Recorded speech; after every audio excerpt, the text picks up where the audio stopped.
ఉన్నాను.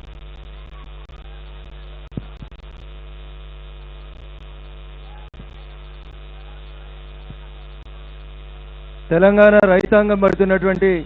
సమస్యల పట్ల, రైతులు పడుతున్నటువంటి ఇబ్బందుల్ని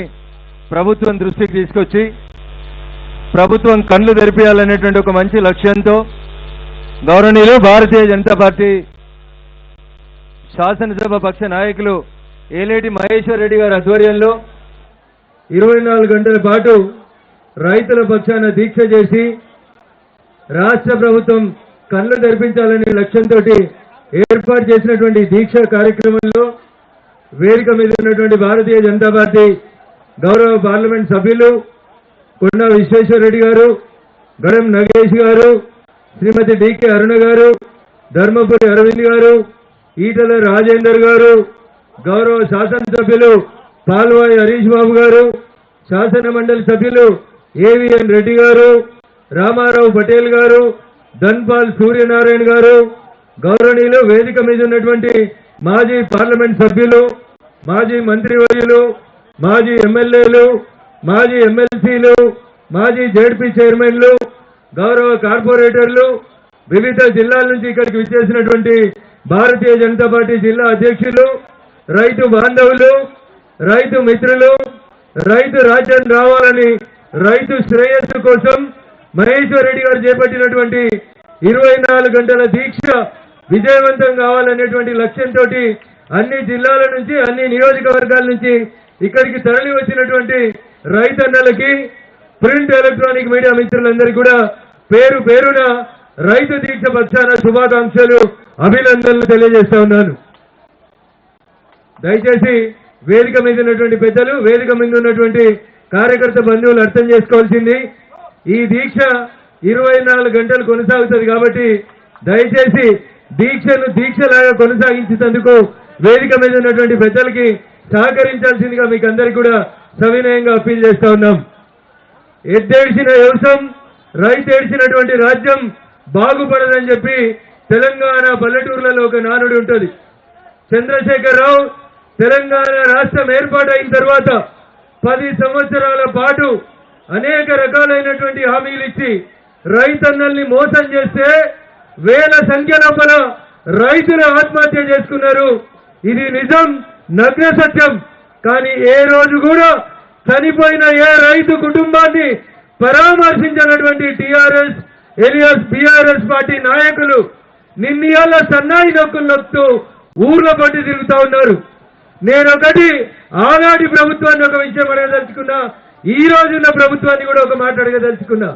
ఆ రోజు చంద్రశేఖరరావు గారి నాయకత్వంలో అప్పటి ప్రభుత్వం ఏ రకమైనటువంటి తప్పుల్ని చేసిందో ఈ రోజు అధికారంలోకి వచ్చిన కాంగ్రెస్ పార్టీ కూడా అదే తప్పుల్ని కొనసాగిస్తా ఉంది. ఉదాహరణకి రైతు ఏ పంట వేయాలి, రైతు భూమిలో ఏ సారవంతమైనటువంటి నేల ఉంది అనేది చూడడానికి భారత ప్రభుత్వం నరేంద్ర మోడీ గారి నాయకత్వంలో భూసార పరీక్షలు చేయాలని తెలంగాణ రాష్ట్రాన్ని ఎంపిక చేసి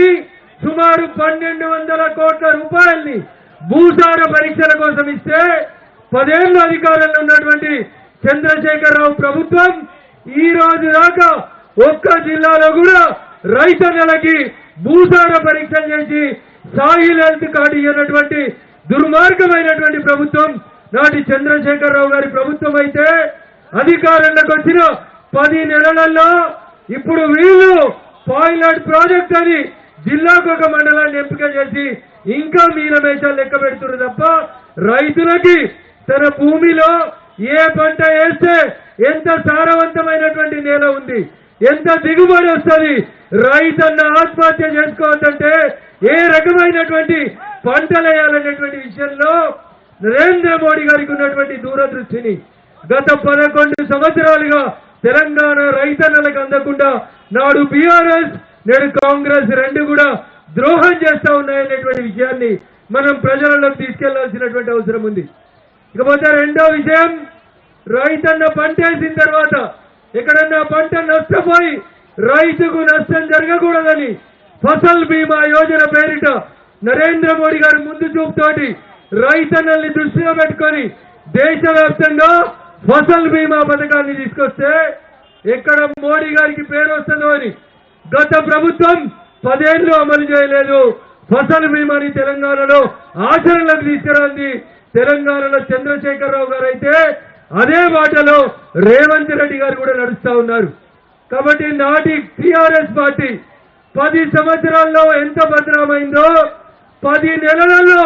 రేవంత్ నాయకత్వంలో కాంగ్రెస్ పార్టీ కూడా అంతే బదనామైంది. అందుకని